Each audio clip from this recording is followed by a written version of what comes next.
어렵죠? 뭐 쉬운 과목이 뭐 있겠어요? 뭐가 제일 어려워요? 과목 중에? 다 어려운 건 알고 있는데 어떤 과목이 제일 어려우세요? 학교는? 전과목이요? 학교는 어렵죠. 어려운 과목이 없으신가 보네. 아, 그래요? 쉬운 게 한 개도 없어요? 공부하다 보면 만만한 건 나와요. 지금 처음이니까 그렇고, 하다 보면.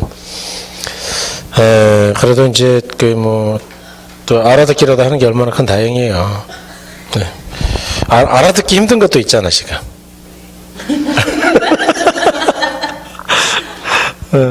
결혼도 그냥 강의하면은 거의 못 알아듣는데. 한 2달, 3달, 막. 아니, 이제, 저는 좀 쉽게 하려고 노력하는 편이고요. 뭐 되게 뭘 잘하거나 그런 건 아니고, 쉽게 한다는 이야기는 들어요. 쉽게 한다는 이야기는. 근데, 네, 그러면 공부를 안 해가지고, 이제 좀 어렵게 할까 생각도 하고 있는데. 너무들 복습을 안 하시는 것 같아서. 근데, 어차피 이제 공부는 하면, 네, 쉬워집니다. 그러니까 힘 좀 내시고요. 그 다음에 이제 그 뒤에 토지정책에서 토지은행이나 이쪽은 저번에 좀 했는데요. 다음에 하기로 하고, 나머지 것들, 토지은행 빼고는 나머지는 의미가 없어요. 사실 시험에서는. 그래서 놔두시고 어디로 가시냐면 249쪽으로 갑니다. 자, 주택정책으로 갈게요. 정말 중요한 부분이 이제 여러분 주택정책인데, 1번에 주택정책 일반 그런 거는 시험에 안 나와요. 그냥 그거는 잠이 안 와서 힘들 때 읽어보시고, 251쪽으로 가셔갖고 251쪽이죠. 이번에 임대료 규제를 했는데, 이 임대료 규제는 시험에서는 굉장히 중요하죠. 그 다음에 이제 임대료 보조, 공공주택, 이런 거 다 중요합니다. 그래서 임대료 규제는 이제 개념 먼저 읽어보고 설명드리면, 동그라미 1번에 임대료 규제 또는 임대료 한도제란 주택의 소유자가 특정 수준 이상으로 임차자에게 임료를 부과할 수 없도록 하는 제도로 정부의 시장에 대한 직접적 개입이 한 유형이라 할 수 있다. 아까 제가 가격 규제는 직접적 개입이라고 그랬죠. 그래서 이제 그 이야기인데, 그 동그라미 2번 규제 임대료가 시장에서 형성되는 균형 임대료보다 높을 때에는 가격과 공급량에는 영향이 없지만, 높을 동그라미하고 균형 임대료보다 낮을 경우에 낮을 동그라미, 낮을 때에는 초과 수요가 발생한다. 그래서 꼭 기억하셔야 돼요. 높아야 된다고요? 낮아야 된다고요? 낮아야 된다. 괄호 1번은 이제 효과인데, 그 동그라미 1번 마저 확인하죠. 자, 규제 임대료가 균형 임대료보다 높을 경우 그랬는데, 정부가 규제하는 임대료 한도가 시장에서 결정되는 균형 임대료보다 높다면 시장에서 주택가치와 공급량에 아무런 영향을 미치지 않는다. 그러니까 높을 때는 효과가 있다고요? 없다고요? 없다. 이거 시험에서는 아주 잘 써먹죠. 그래서 이런 이야기입니다. 이제 설명드려보면요. 요건 이제 우리가 워낙 중요하기 때문에 11, 12월 달에도 사실은 거의 다 했어요. 그래서 이야기를 거의 끝냈는데, 임대료 규제이다라는 걸 다른 말로 임대료 한도제이다. 한도제. 다른 말로 최고 가격 규제이다. 이렇게. 그래서 이제 많은 분들이 오해할 수 있는데, 최저 가격 규제가 아니고 뭐라고요? 최고 가격 규제예요. 그래서 왜 그런지는 이제 설명드리면 알 수 있죠. 예컨대 정부가 현재 시장 임대료를 봤더니, 근데 여기가 양이고 여기가 가격이다. 그럴 때 이제 수요 곡선하고 공급 곡선이 이렇게 있다라고 가정하자. 수요 공급 곡선이 있다. 그럴 때 현재 균형 가격이 얼마냐? 500. 균형량이 몇 개냐? 100개라고 가정하자. 그러니까 이제 임대료인데, 근데 전세 기준으로 평당 500이다. 그럼 이제 정부 입장에서는 야 30평만 해도 1억 5천이네. 그러니까 비싸다고 본 거예요, 그냥. 그래서 너무 비싸다. 그래서 서민들이 힘들 것 같다. 그래서 어떻게 했느냐? 현재 임대료가 너무 비싸다 생각했으니까 이보다 비싸게 규제를 해야 될까요? 낮게 싸게 규제해야 될까요? 싸게, 낮게. 그래서 서민들을 보호하기 위해서 정부가 임대료를 평당 300 이상 받으면 세금을 사정없이 때리겠다. 가만 안 두겠다 그 이야기예요. 이렇게 규제하는 거죠. 그러니까 정부의 규제 가격은 다시 이야기 드립니다. 시장 균형 임대료보다 높아야 된다고요? 낮아야 된다고요? 낮아야 된다. 만일 높게 규제한다 그러면 효과가 있다 그랬어요? 없다 그랬어요? 없다 그 이야기예요. 자, 그럴 때 이제 그래프의 의미 좀 보죠. 의미. 이제 그래프는 의미가 중요해요. 네. 자, 여기 300일 때 수요자는, 수요 곡선이죠. 수요자는 여기까지 소비하려고 그러죠. 가격이 싸니까 100개보다 적게요? 많이요? 많이. 당연히 많겠죠. 그죠? 공급 곡선, 공급자죠. 300이면 돈이 안 되죠. 그러니까 많이 공급하려고 그럴까요? 적게 공급하려고 그럴까요? 적게. 그러면 이만큼 누가 많은 거예요? 공급자예요? 수요자예요? 그렇죠. 그래서 초과 수요가 발생한다 그런 이야기죠. 그래서 분석은 어떻게 하느냐 하면 이 사람 입장이죠. 그래서 이 사람이 수요자예요. 임차인. 이 사람 입장이죠. 이 사람은 공급자죠. 대인 입장. 그 다음에 이쪽 정부의 입장 이렇게 나눠서 분석하면 됩니다. 그러면 각각의 입장에서 분석이 된다 그 이야기죠. 일단 임차인의 입장에서는 어떤 일이 벌어지느냐. 방금 초과 수요가 있다 그랬죠. 초과 수요가 있다. 이 초과 수요가 있다는 이야기는 뭐냐면요. 집을 구하는 사람은 150명인데 임대하는 사람은 50개밖에 임대를 안 하는 거예요. 그러면 집을 구하기가 쉬울까요? 어려워질까요? 어려워지죠. 그래서 주택난에 시달리게 돼요. 다시 말해 집을 구하기 어렵다. 우리가 뭐 전세난 이런 걸 우리가 안 본 건 아닌데 그런 거죠. 그런 거랑 비슷하죠. 그럼 어떻게 되느냐? 주거 이전이 제한될 수 있다. 주거 이전이 제한된다는 건 뭐냐? 예컨대 신랑 직장이 서울에서 공무원이었어요. 그래서 서울에 잘 근무하다가 대전 정부종합청사 쪽으로 이제 한 5년간 내려가야 된대요. 그러면은 원래 같으면은 이사를 가는 게 맞죠. 5년이면. 그런데 5년간 떨어져 사는 거는 좀 문제가 있잖아요. 그런데 대전으로 이사를 갈라 했더니 집을 구할 수가 없다. 그러면은 이사를 갈 수 있다고요? 없다고요? 없다. 그럼 여기서도 빼버리면 또 구할 수도 없고. 그러니까 주거 이전을 마음대로 못 한다. 그러면 이제 임대인의 입장에서는 어떻게 되나 보자. 첫 번째로, 자, 기존 임대인은요, 기존 임대인은 이게 굉장히 심각한 문제인데 용도를 전환한다.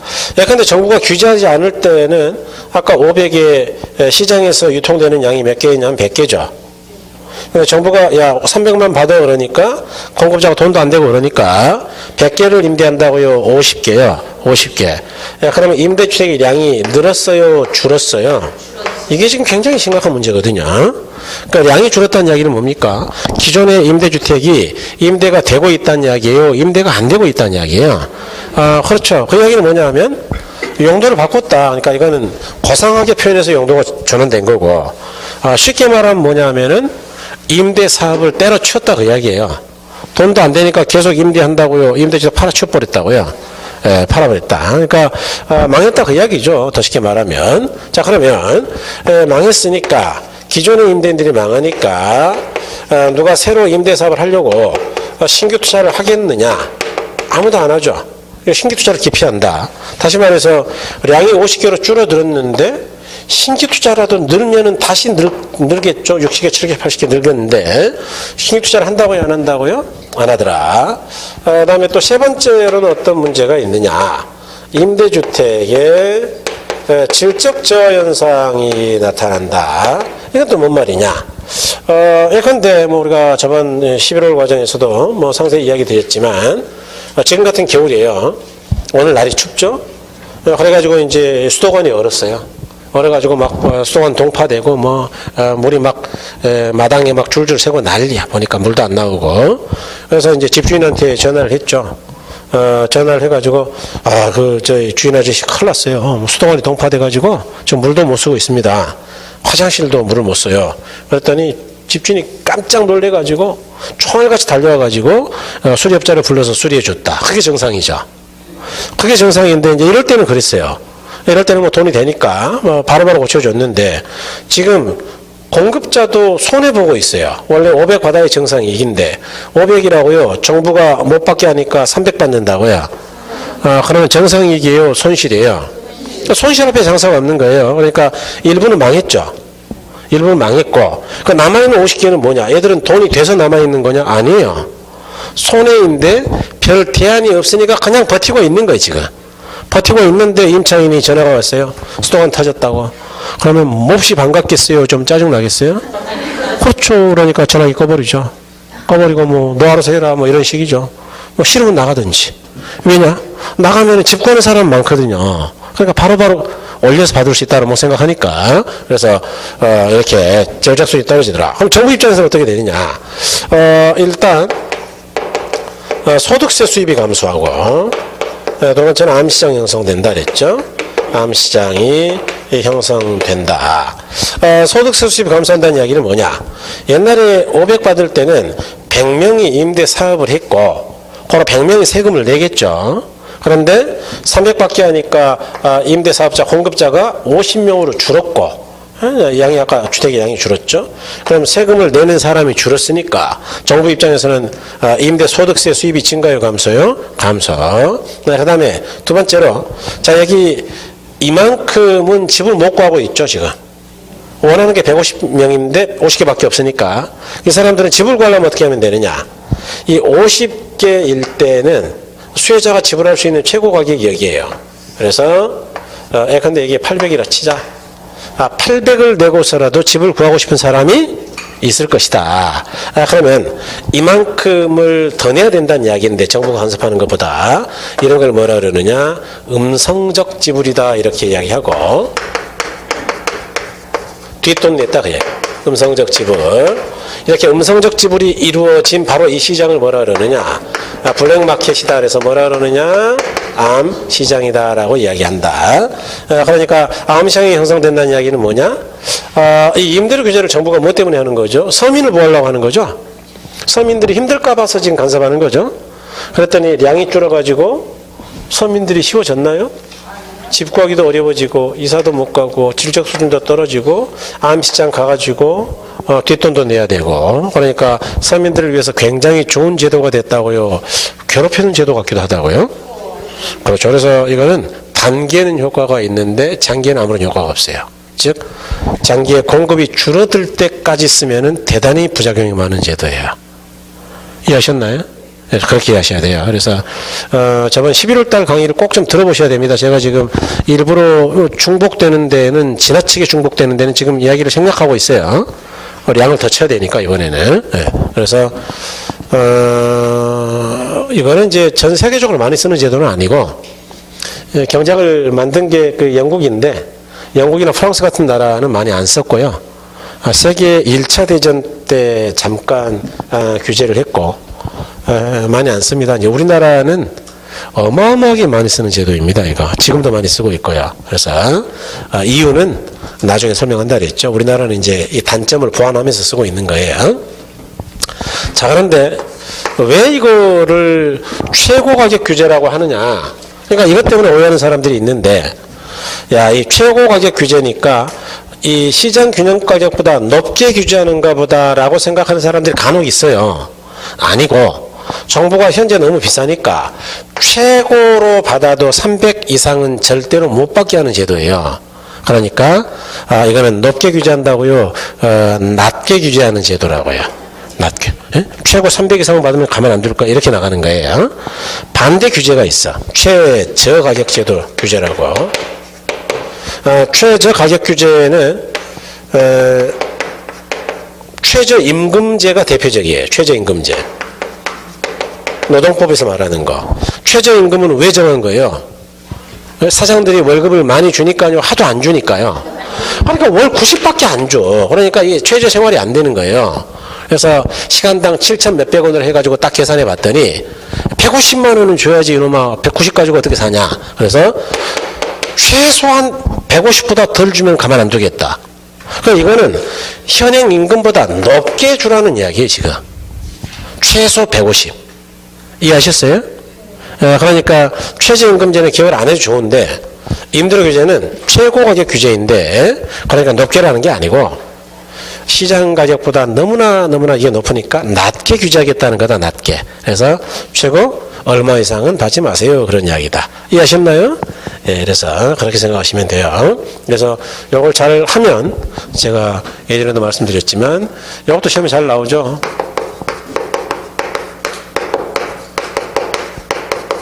이거는 완전히 공짜예요. 공짜. 네, 경제학 이론에서 경제학에서 분양가 규제라는 분양가 상한제라는 이론이 없어요. 네, 그거는 임대료 규제가 이론이야. 그러니까 저거랑 얘랑 다르다고요, 똑같다고요? 똑같아. 그러니까 이제 이 분양가 상한제를 공짜로 맞출 수 있다 이거. 그래서 잘 하셔야 돼요. 나중에 되면 이제 이쪽도 이야기를 드릴 거니까 그야말로 여기에 정리가 잘 되면 뭐 바로 맞출 수 있죠. 네. 자, 그래서 임대료 규제인데, 자, 임대료 규제 효과는, 여러분, 다시 말씀드리지만, 자, 동그라미 1번. 규제 임대료가 균형 임대료보다 높을 경우랬는데, 거기 두 번째 줄 맨 끝에, 균형 임대료보다 높다면, 균형 임대료보다 두 번째 줄, 균형 임대료보다 높다면, 시장의 주택가치와 균형량에 영향이 있다고요? 아무런 영향을 주지 못한다고요? 아무런 영향을 주지 못한다. 조금 어렵게 해볼까요? 이야기를? 잠깐 이렇게 하면 어렵죠. 여러분 그래프의 의미 좀 따져보죠. 의미가 중요하다 그랬잖아요. 가격을 높게 근데 500인데 현재 시장 가격이 500인데 정부가 이렇게 이야기해요. 야 앞으로 700 이상 받으면 죽을 줄 알아. 지금도 비싸 죽겠는데 이런 바보 같은 정부가 있다. 예를 들어서 그러면 이제 우리가 이렇게 이해해야 되느냐? 수요자는 비싸니까 요만큼만 수요하고 공급자는 돈 되니까 이렇게 많이 공급해서 이만큼 누가 많은 것이냐? 초과 공급이 그래프상으로는 보이죠? 에? 잘 들으셔야 돼. 이거 오해하면 안 돼요. 그러니까 시장 균형 가격보다 높게 규제하면 초과 공급이 발생한다는 말이냐? 아니고 효과가 있다고요? 아무런 효과가 없다고요? 이런 게 시험에 나와. 이런 게. 그러면 잘 속아요. 공부 좀 하는 사람들이 잘 속아. 이해하셨어요? 아예 공부 못하는 사람들은 분석을 못해. 그러니까 뭐 대충 찍는데 공부를 애매하게 하면은 이런 데서 죽는 거예요. 제가 효과가 없다 그랬지 언제 초과 공급이 있다 그랬냐 그 이야기예요. 이해하셨어요? 그러니까 높게 규제하면 의미가 있다고요? 없다고요? 없다. 네, 없다. 그런 건 이제 요약식 같은 데는 다 정리해 놨으니까 안 써도 되겠네. 그런 건 252쪽에 동그라미 2번에 규제 임대료가 균형 임대료보다 낮을 경우랬는데 여러분 기억권에 정부에서 규제하는 임대료가 시장 균형 임대료보다 낮게 설정되어 있을 경우에 다른 것이 동일할 경우 균형 임대료 수준보다 낮은 임대료 설정은 그만큼 초과 수요를 발생시켜 임대부동산의 부족 현상을 초래한다 그랬죠. 그래서 결국 초과 수요가 있고 임대부동산이 모자란다. 량이 모자라다 그 이야기죠. 그 다음에 대립번 정부에서 정하는 임대료 규제의 한도가 시장에서 성립하는 균형 임대료보다 낮은 수준이면 공급되는 임대부동산의 저량이 감소한다. 량이 증가요 감소요? 감소. 그렇죠. 그 다음에 주택 소유자가 받게 되는 임대료가 적정 이윤을 보장해주는 것보다 낮기 때문에, 즉 정상 이윤보다 낮기 때문에 그 이야기예요. 투자자들은 임대주택에 대한 자금을 투자하는 걸 기피한다. 신규 투자를 안 한다 그 이야기죠. 또한 기존 임대부동산도 다른 용도로 전환하고자 한다. 그래서 용도 전환, 즉 망해서 없어진다 그 이야기죠. 자, 1번 임대료 규제는 또한 임대부동산의 질적자를 가져올 뿐만이 아니고 고소득층에 비해서 상대적으로 음성적 지불하기 어려운 저소득층 임차자들의 이동을 저하시키고 교통비 증가 등 사회적 한계 비용이 증가된다 그랬어요. 그 다음에 미음번이죠. 현재보다 훨씬 높은 임대료를 지불해야 하기 때문에 임차인들은 이동하지 않게 됨에 따라 주거 이전이 제한되죠. 새로운 임차인들은 기존 임차인보다 불리한 위치에 놓이게 되고 더 높은 임대료를 지불한다. 자, 그 밑에다 쓰세요. 암시장이라고. 그러니까 새로 집 구하려면 집 없는 사람들은 암시장 가야 된다 그 이야기죠. 그러니까 대단히 불리해진다.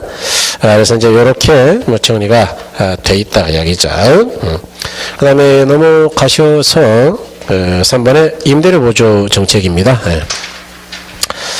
임대료 보조인데 여러분 이거는 이제 이것도 좀 개념 볼까요? 자, 임대료 보조 정책이란 정부가 일정 수준 이하 저소득층의 임대료를 전액 또는 일부를 무상으로 보조하는 것은 물론 소득공제 또는 장기저리 대출 등의 형태로 이루어지는 것을 말한다.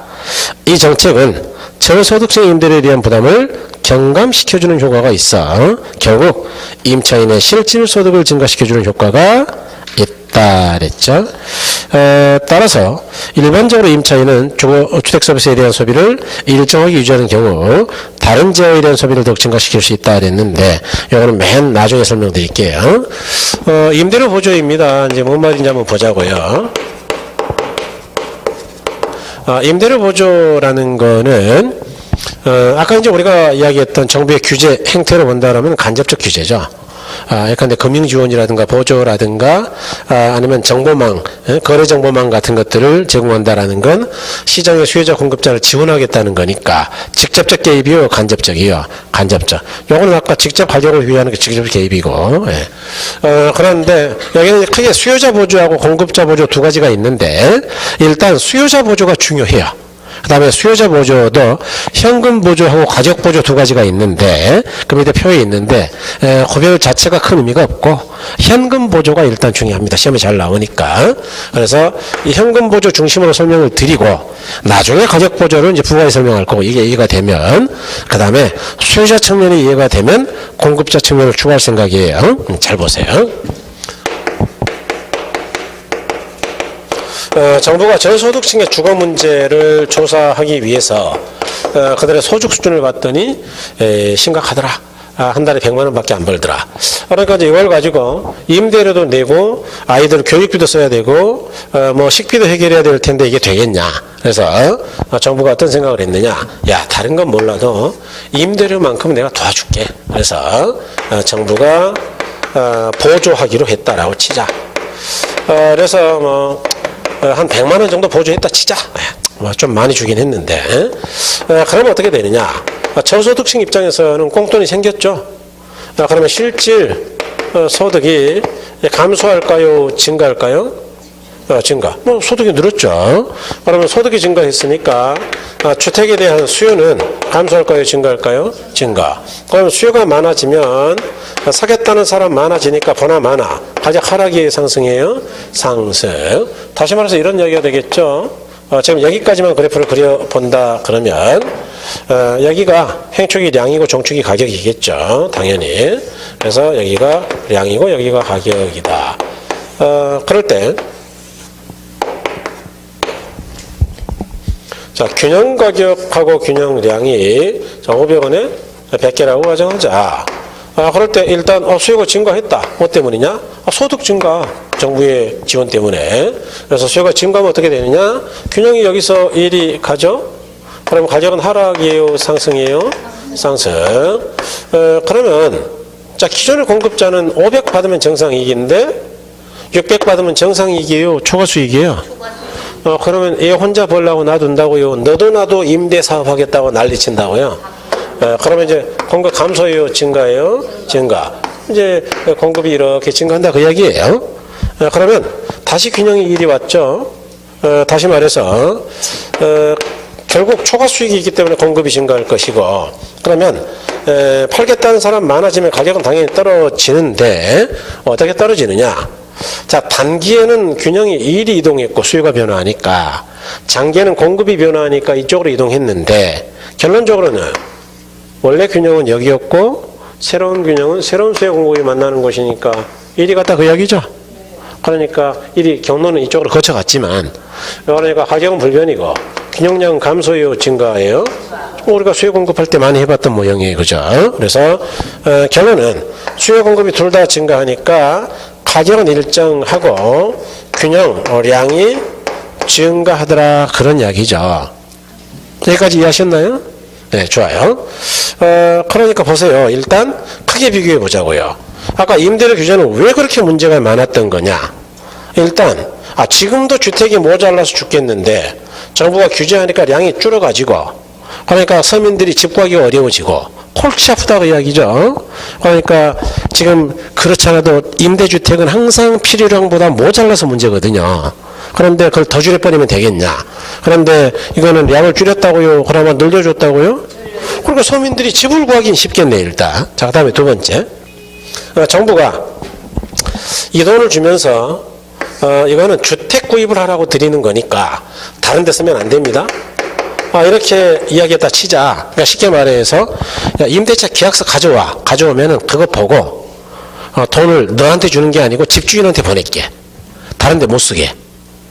전세자금 융자같이. 이해하셨어요? 그렇게 했다 치자. 그럼 이 100만 원은 저소득층이 소주를 마실 수 있어요? 집값으로 써야 되는 거예요. 그러니까 이놈이 소주 마실까 봐서 그런 거예요 지금. 그러면 자, 저수 입장에서는 집을 이미 구했는데 자기가 버는 돈 가지고 또 집을 구할 일은 없잖아요. 그러니까 이 돈 가지고는 집을 구할까요? 다른 용도로 쓸까요? 그러겠죠. 근데 아이들 교육비나 먹는 거, 식생활이나 이런 거 계산하겠죠. 그러니까 결국 임대료 보조는 정부가 임대료만 도와준 것뿐인데 여유 있는 돈 가지고 주택 구입을 늘리는 게 아니고 다른 재화도 늘리니까 다른 재화. 그러니까 주택 문제도 해결이 되고 다른 문제도 해결이 되는 거 아니냐. 그러니까 나쁜 제도 좋은 제도요. 좋은 제도. 아까 그게 그 니은번 이야기죠. 아까 읽었던 이야기죠. 니은번이 아니고 따라서 그죠. 개념 254쪽의 5번째 줄. 따라서 일반적으로 임차인은 주택 서비스에 대한 소비를 일정하게 유지한다면 다른 재화에 대한 소비는 감소요 증가요? 증가. 이게 시험에 나왔던 지문이에요. 조금 바뀌었는데 다른 재화의 소비도 증가한다. 이렇게 나왔거든요. 주택 소비도 증가할 뿐만 아니고.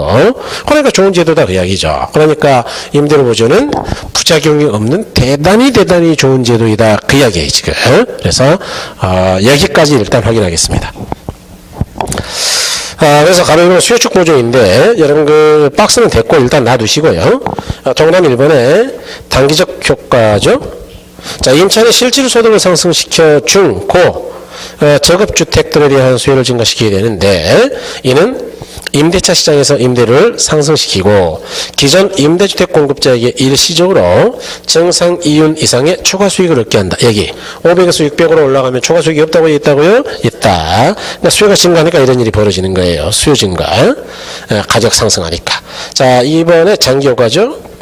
장기적으로 주택 신축에 대한 제한이 없다면 신규 임대주택 공급자가 진입하여 공급을 증가시키거나 또는 고급주택들이 하향 여과되어 공급이 증가하게 되므로 임대료는 원상태로 하락하고, 그러니까 공급이 증가한다가 중요해 지금. 공급이 증가한다. 그러니까 임대료는 원래 상태로 되돌아가고 초과 이윤이 소멸되어 임대인들은 정상 이윤만 획득하게 된다. 그러니까 지금 여기까지 왔네요. 공급이 증가해가지고 원래 가격으로 간다까지 온 거예요 지금. 네. 그 다음에 결론 기억번에 전체적으로 임대주택 저량이 감소요 증가요? 증가. 그러니까 여기 이제 량이 증가까지 왔죠? 량이 증가한다. 그 다음에 니은번 임차인의 실질 소득을 증가시켜주는 효과가 있어 저소득층의 주거 안정에 기여할 수가 있다. 그런 이야기죠. 그래서 이와 같이 설명드릴 수가 있겠다. 자, 그 다음에 넘어가셔가지고 조금 빠른데 사실은 이게 공급 자 측면의 지원이 있으면 어떻게 되느냐라는 거 한번 볼게요. 여기는 이제 수요자 측면의 지원이죠. 여기는 수요 측면이에요. 공급자 측면의 지원이 있다면, 임대료 보조 같은 지원을 한다면 정부가 지원하면 어떻게 되느냐. 여러분 이제 이런 생각 한번 해보세요. 예컨대 정부가 가끔 그런 일을 해요. 임대 사업을 하는 공급자에게 일정 기간 이상 임대를 하고 처분하게 되면 아예 양도소득세, 양도차익이 있더라도 양도소득 안 받겠다. 그러니까 IMF 때 그런 일을 했어요. 왜냐하면 그때는 이제 임대주택도 없고 워낙 주택이 거래가 안 되니까. 그래서 5년 이상만 임대사업을 하고 나중에 처분하면 세금을 아예 안 받겠다. 그러면 이제 돈 많은 사람 입장에서는 잘 생각해 보세요. 야, 지금 집값도 싼데, IMF 때는 이제 불경기였으니까. 집값도 뭐 아주 헐값인데 한 40% 떨어졌는데, 그거 한 20개 사가지고 임대사업으로 5년간 하다가, 어차피 5년 뒤면은 적어도 제값은 될 거니까 40%는 올라갈 것 같은데, 그때 팔아먹으면 세금도 안 낸단다. 그러면 임대주택 사업을 안 하려고 그럴까요? 하려고 그럴까요? 그러죠. 그래서 공급자 측을 지원하면 일단 공급이 증가하죠. 그러면 균형이 여기서 1이 가니까 가격 상승이에요, 하락이에요? 하락. 그럼 이제 400까지 가격이 하락한다라고 가정하자. 가격이 하락하죠. 그럼 어떻게 되느냐? 가격이 싸니까 임차인들은 싼 임대주택이 많이 있으니까, 공급이 많이 돼 있으니까 수요가 감소할까요? 증가할까요? 증가. 그래서 임대주택의 수요가 증가하겠죠. 그래서 수요가 증가합니다. 사겠다는 사람 많아지면 당연히 가격은 올라가겠죠. 자, 그래프를 봐도 여기서 이쪽으로 가니까 가격 하락이에요, 상승이에요? 상승. 다시 말해서 결론적으로는 원래 수요 공급이 만나는 곳 균형에서 새로운 균형으로 이동했다, 그 이야기죠. 결론적으로는 가격은 불변이고 균형량 감소율 증가예요? 증가. 그러니까 아까랑 다를 게 별로 없죠. 경로만 다르지. 지나가는 길만 다르지 다를 게 별로 없잖아요. 그렇죠. 어쨌든 공급자를 지원한다 하더라도 결국은 양을 감소한다고요, 증가한다고요? 증가. 이제 잘 생각해 봐야 돼요. 여러분이 국토교통부에 근무하는 공무원이에요. 주택정책국에 근무하는 분이다. 과장이에요. 그러면 이쪽 수요자 지원 정책을 많이 쓸 건지 공급자 지원 정책을 많이 쓸 건지를 결정을 해야 된다, 그 얘기죠. 여러분들이 어떤 쪽으로 해야 될까? 감각적으로 설명 안 했어요. 예?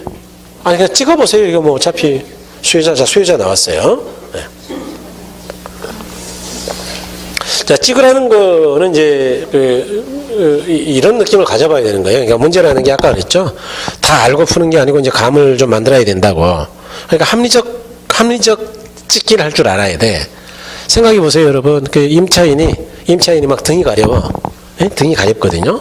그럴 때 등을 직접 긁어주는 게 시원하겠어요? 등이 가려우면 원래 발에다 침을 놓으면 30분 후에 등이 시원해진대. 그래서 발에다 침을 놔야 되겠어요. 예? 그러니까 간접적인 게 좋아요? 직접이 좋아요? 매사 직접이 좋죠. 그러니까 임차인이 힘들 때는 임차인한테 직접 도움을 주는 게 좋다, 그 이야기예요.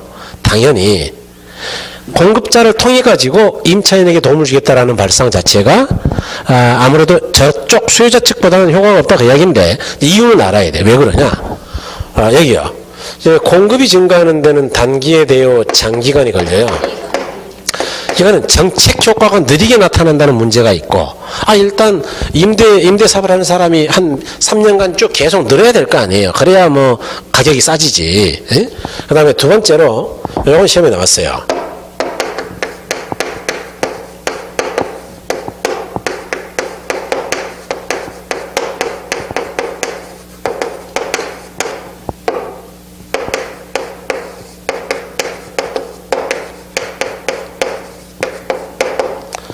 수요자 입장에서 주거지 선택의 자유를 제한한다, 이렇게 이야기하는데 뭔 말이냐?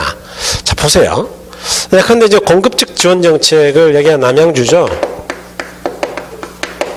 남양주의 인접도시 중에 좀 큰 데를 우리가 어디를 덕소 이야기할까? 덕소가 남양주시에요? 네. 미안. 그러면 덕소를 하지 말고 저쪽 우리 요즘 잘 나가고 있는 저희 덕소가 남양주 아니에요? 구리? 뭐 구리도 있고. 이왕 썼으니까 양평으로 갈게요. 양평에 한번 가야 되는데 주위에서 만날 사람이 있는데. 양평. 이제 이 양평은 공급자 지원 정책을 많이 쓴다 가정할게요. 그런데 남양주는 공급자 지원 정책을 일체 안 쓰고 수요자 지원 정책만 쓴다라고 가정합니다. 여기는 둘 다 쓴다 가정할까요? 자, 그러면 여러분이 임대사업자예요. 어디에서 임대사업하는 게 유리한 거예요? 세금 안 내려면? 이 경우에는 여기서 하면은 세금 내야 되고 지원 안 하니까 여기서 해야 세금 안 낼 거 아니에요? 이해하셨어요? 그러면 이제 이쪽은 임대주택 공급이 늘겠네. 여기까지 이해하신 거죠? 그런데 제가 집을 얻으려고 그랬는데 임차인인데 저는 직장이 남양주예요. 그럼 남양주에서 나는 다녀야 되겠는데 남양주에는 주택이 별로 없어. 임대주택이. 왜냐하면 이걸 지원을 안 하니까. 그러면 내 의사와 상관없이 나는 어디 가서 집을 구해야 되느냐? 양평에서. 그러니까 주거지를 내 마음대로 선택한다고요? 공급자 마음대로 선택하게 된다고요? 그러니까 수요자 입장에서는 주거지 선택을 마음대로 못한다 그 이야기예요. 이해하셨나요?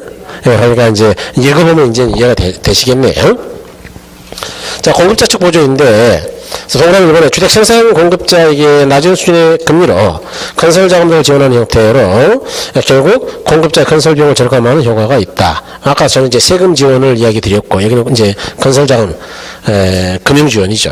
뭐 똑같아요.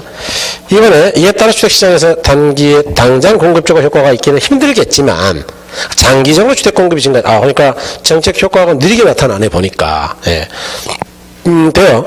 주택 시장 가격을 하락시켜 가격이 하락했어요. 그러니까 주택 수요가 또 증가하고 소비 증가 기대하는 유형이다.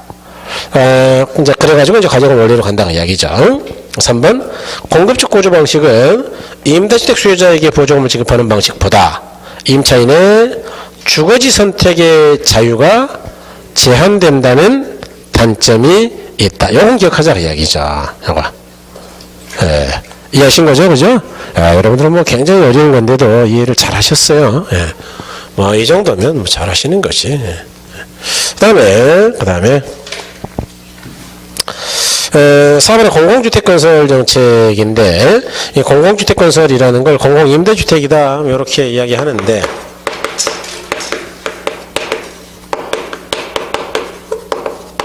공공임대주택이죠. 네, 공공임대주택.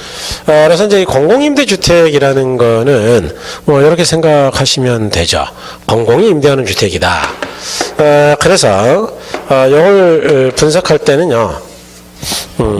책보다 조금 복잡하게 제가 그래프를 그려보겠는데 여기에 좀 더 정확하죠. 시장을 두 개로 나눠서 분석하는 게 맞아요. 그러니까 사적 임대시장하고 공공임대시장 이렇게 나누는 게 맞습니다. 자, 그러면 효과가 정확하게 드러나는데 뭐 당연히 이쪽은 양이고 이쪽은 가격이겠죠. 그럴 때 자, 사적 임대시장에 임대주택에 대한 수요하고 공급이 이렇게 있었다라고 가정할게요.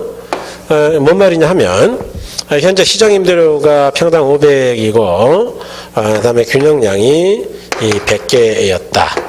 그런데 이게 좀 비싸다라고 가정하죠. 그러니까 너무 비싸요. 그래서 정부가 어떻게 했느냐? 야, 내가 그냥 임대주택 만들어 줄게. 싸게. 그래서 LH 사장을 대통령이 부르셔서 뭐라 그랬느냐? 여기 LH 사장 그 임대주택을 당신들 뭐 돈 안 벌어도 되잖아. 원가로 만들면 얼마예요? 이렇게 물어봤다 그 이야기예요. 그러니까 LH 사장이 바짝 쫄아가지고 뭐라고 이야기했느냐? 한 300에는 만들 수 있습니다. 이렇게 이야기했죠. 그러니까 대통령이 뭐라고 말씀하셨냐? 일단 혹시 뭐 효과가 어떤지 봐야 되니까요. 자, 남양주 쪽에다가 그러면 시범으로 한 50개만 만들어 보세요. 이렇게 하겠어요. 그래서 50개를 공급했다고 치자. 50개. 오늘 누가 만들었다 했죠? 민간이요, 공공이요? 공공. 그렇죠? 그럼 공급하면 자, 수요자 입장에서 어떻게 되느냐? 아니, 그 공공임대주택은 새 거예요, 지금. 엊그제 만들었으니까. 새 건데 임대료도 싸요. 그럼 가만히 있을까요? 싹 다 이사를 가려고 그럴까요? 이사 가겠죠. 그럼 사적시장은 수요가 증가한다는 이야기예요? 감소한다는 이야기예요? 감소. 그래서 사적시장의 임대주택의 수요가 감소하죠? 그러면 균형이 여기서 1이 오죠. 그럼 사적시장도 가격이 300으로 내려가는 게 혹시 보이세요? 네. 그래서 이거는 단기에는 수요가 변했으니까 단기죠. 사적 시장에도 효과가 있어요. 자, 그런데 문제는 효과가 단기밖에 없다는 게 문제예요. 보세요. 자, 기존의 공급자는 500 받아야 정상이익인데 지금 300밖에 못 받는 꼴이죠. 강력한 경쟁자 때문에 제가 못 받는 거예요. 그러니까 이익이에요, 손실이에요? 그러면 이제 손실 앞에는 장사가 없어서 공급자가 일부가 망해서 퇴거한다 그랬죠? 진입만 한다고요? 퇴거도 자유라고요? 퇴거. 이게 시장 원리예요. 그러니까 제가 옛날에 말씀드렸잖아요. 경제학에서 말하는 시장 원리는 무지하게 냉정한 거예요. 능력 없으면 사라진다 그 이야기 지금. 이 공급자가 사라지는 거예요 이게 지금. 예, 사라졌는데 막 누가 뒤에서 이렇게 혀를 차면서 안타까워 해줬다고요. 아무도 관심 없다고요? 아무도 관심 없어요. 이게 시장 원리예요. 그러니까 얼마나 삭막한가 보세요. 예. 아니 저 같은 경우는 이런 경우는 참 좀 그래. 그러니까 아천하지 않아도 막 뭐 쓰러졌으면은 에휴 안 됐네. 이렇게 고개라도 잠깐 숙이고 그러고 이게 가주는 거지. 막 의기양양하게 나는 뭐 즐겁고 막 이러면서 가면 되겠냐. 예? 죽은 사람은 얼마나 힘들겠어요. 그러니까 공급이 감소하면 균형 이익이 가니까 다시 가격이 올라가잖아요. 그러면 사적시장은 장기적으로는 효과가 있다는 이야기예요? 아무 효과가 없다는 이야기예요? 없어요. 사실은. 게다가 균형이 원래 이쪽에서 이쪽으로 이렇게 이동했다는 이야기는 가격은 그대로이고 균형량은 증가해요? 감소해요? 감소. 그러니까 사적시장의 량이 지금 감소한 거예요. 그 얘기는 뭡니까? 원래 공공임대주택 만들기 전에 임대주택은 100개가 있었죠? 그런데 여기서 50개를 만들었으니까 이제 150개가 될 줄 알았는데 봤더니 이쪽 50개하고 여기 없어져 버린 50개 빼면 50개니까 딱 이만큼 없어졌으니까 시장 전체의 임대주택은 100개로 변화가 있다고요? 불변이라고요? 네. 불변. 그러니까 총량도 변화가 없다 그 이야기예요. 이제 그러면 잘 보자고 잘. 이제 처음이니까 조금 쉽지 않지만 세 가지를 비교하는 게 문제가 자주 나오는데 아까 임대료 규제는 왜 그 문제가 있다 그랬느냐. 앞으로 비판 중심으로 이걸 갈 거예요. 비판. 그래서 대안까지를 제가 제시할 거란 말이에요. 해결책은 없느냐까지. 이제 그게 시험이 나오니 거기까지가 고급스러운 문제는. 근데 양이 줄어서 문제였다. 아니 그렇지 않아도 모자라 죽겠는데 자꾸 줄어들면 심각한 거 아니냐. 임대료 보조는 왜 좋은 제도였냐. 양이 줄었다고요? 늘었다고요? 이건 양이 느니까 지분 구하기 쉬운 거 아니냐. 예? 물론 다른 것도 많이 살 수가 있어서 좋은 거지만 좋아요. 그런데 공공임대주택은 양이 줄었어요? 늘었어요? 양이 불변이에요. 불변이니까 이도 아니고 저도 아니고 중간이네. 이해하셨나요? 그러니까 효과로 본다면 임대료 규제보다는 나은 거고 임대료 보조보다는 못한 제도죠. 얘가 대략은 비교가 크게 됐죠. 그러면 도대체 뭐 하려고 하는 거냐 이런 걸. 뭐 아무 효과도 없는 것 같이 보이는구만. 그렇진 않아요. 여기 공공 임대주택 시장으로 이사 온 임차인은 현재 얼마에 살고 있어요? 300. 여기는 처음부터 끝까지 계속 지금 300이잖아요. 사적시장만 뭐 내려갔다 올라갔지. 그러니까 공공시장의 임차인은 적어도 보호할 수가 있고 이 200의 차액만큼은 누가 지원하는 거랑 똑같냐 그러면은 정부가 지원해 준 거랑 같은 이야기다. 그래서 요게 시험에 나왔어요. 둘 다. 그러니까 여기까지 가야 시험을 맞추는 거예요. 그래서 이렇게 볼 수 있다. 그러니까 이제 여러분 나중에 공부가 많이 되면 제가 이제 그런 그 시사성 있는 이야기를 좀 할 텐데 그 정부가 생각해 보세요. 이건 이제 대답을 기대하고 지금 질문 드린 거 아니니까 편하게. 여러분 이제 국토교통부 관료라니까요. 관료인데 자 정부가 진짜 서민들의 주택 문제에 관심이 많아. 그런데 나는 막 서민들이 너무 좁은 집에서 막 이렇게 추운데 달달 떨면서 있는 게 불쌍해 죽겠어. 그래서 이제 정부 정책, 정부 예산을 서민들을 위해 써야 되겠다 그 이야기예요. 그래서 1,000억 쓰자.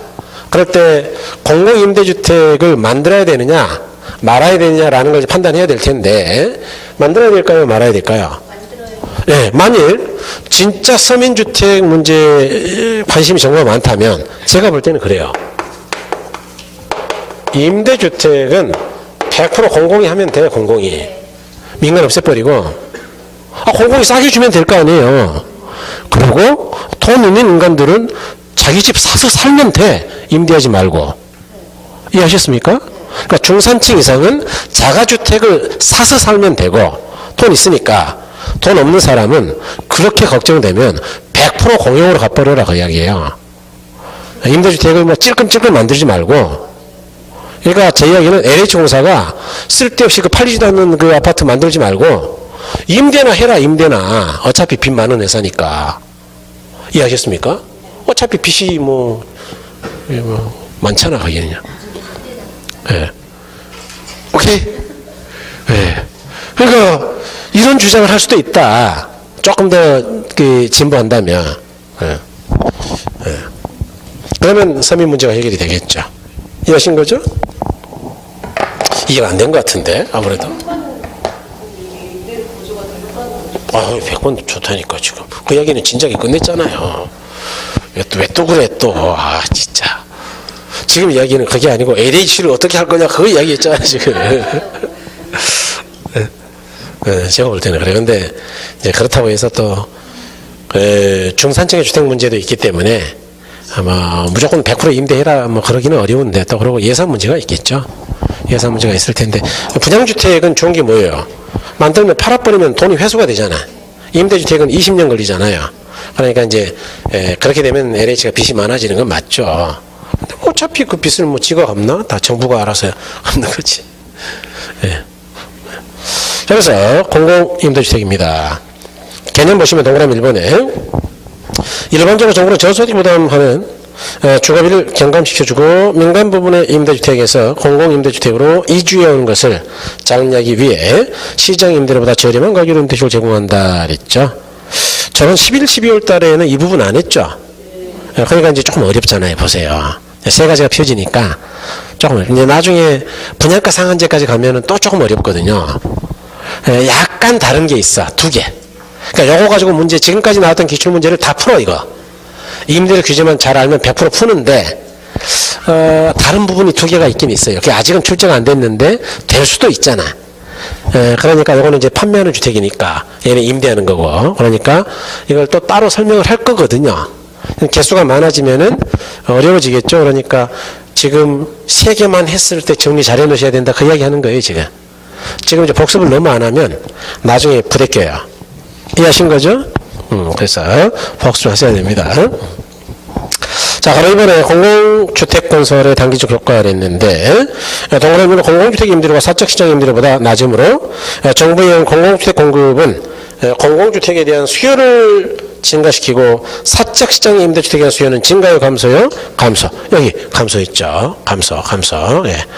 그다음에 이번에 따라서 수요 곡선이 좌하향 이동시켜 저가주택에 대한 사적시장의 임대주택 수준은 하락하게 된다. 옆에다 쓰세요. 단기 효과 있음. 이렇게.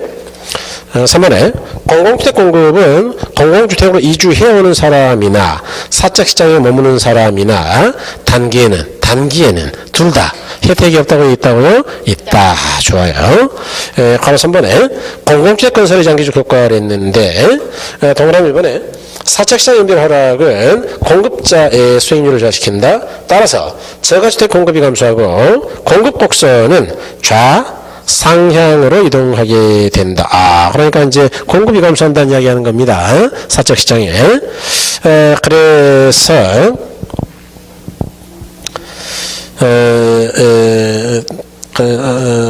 그에 따라 임대료는 공급자의 적정이윤을 보장해주는 원래 수준을 회복한다. 그러니까 가격은 원래 가격으로 갔죠.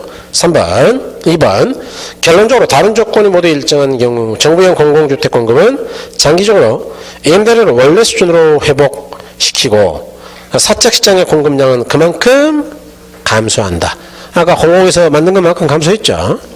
동그라미 3번에 사적시장에 줄어드는 공급량은 정부에서 공급하는 양과 일치하게 된다. 따라서 사회 전체 임대주택 공급량은 변화가 있다고요? 불변이라고요? 불변이다 그랬죠. 그 다음에 4번에 공공주택의 공급은 임대료에 대한 이중가격을 정상하게 돼요. 그렇죠. 사적시장은 500, 공적시장은 300 그랬으니까 이중가격을 정상하게 돼요. 공공주택에 거주하는 저소득층에 혜택을 준다. 않다. 아, 다시. 그러니까 민간에는 장기적으로 혜택이 없지만 여기 공공에 거주하는 임차인은 혜택이 없다고요, 있다고요? 있다 그 이야기예요. 즉 공공주택 거주자들은 임대료 차익만큼 정부로부터 보조받는 것과 똑같은 효과가 있다 그랬죠. 그래서 이렇게 보시면 되겠다. 어렵죠, 자. 여기서 문제를 풀면은 너무나 좋겠는데 너무 늦어서 문제는 다음 주에 조사를 끝내고 문제를 풀고 쉬었다가 투자이론으로 갈 생각이에요. 투자이론은 잘라서 해야 되겠어, 반드시. 왜냐하면 워낙 중요하니까. 지금 좀 후회하는 게 아까 정책을 둘째 시간 중간에 시작했잖아요. 조금 후회스러워요. 잘라버렸어야 되는데. 그냥 동영상 보기가 쉬울 거 아니에요. 뭐 됐어요. 그냥 열심히 보기만 하면 돼요. 네. 아무튼 뭐 다음 주에 가기로 하자고요. 예. 여러분 대단히 수고하셨습니다. 수고하셨습니다. 수고하셨습니다.